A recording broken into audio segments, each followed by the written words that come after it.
Hello అందరికీ, ఈరోజు మన వీడియోలో 15 కిలోల క్యారెట్ పచ్చడి ఎలా చేయాలో చూసేద్దాం. 15 కిలోల క్యారెట్ కడిగి చిన్న ముక్కలుగా చేసుకోవాలి. ఒక గిన్నె పెట్టి కిలో వరకు ఆయిల్ వేసి కొంచెం తాలింపు గింజలు, 100 గ్రాముల జీలకర్ర, 100 గ్రాముల ధనియాలు వేసి 1 కిలో వరకు ఎండుమిర్చి వేసి బాగా వేగనీయాలి. బాగా వేగిన తర్వాత క్యారెట్ ముక్కలు పోసి కలుపుకుంటూ పచ్చి వాసన పోయే వరకు బాగా ఉడకనివ్వాలి. 1 కిలో కల్లుప్పు, 1 కిలో చింతపండు వేసి గ్రైండర్ చేసుకోవాలి. గ్రైండర్ వేసేలోపు ఒక గిన్నె పెట్టి ఒక అరకిలో నూనె, ఎండుమిర్చి, తాలింపు గింజలు, కరివేపాకు వేసి తాలింపు వేపి గ్రైండర్ చేసుకున్న క్యారెట్ పచ్చడిలో వేసుకోవాలి. క్యారెట్ పచ్చడి రెడీ.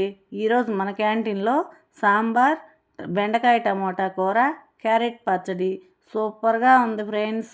Thank you. సబ్స్క్రైబ్ చేసుకో.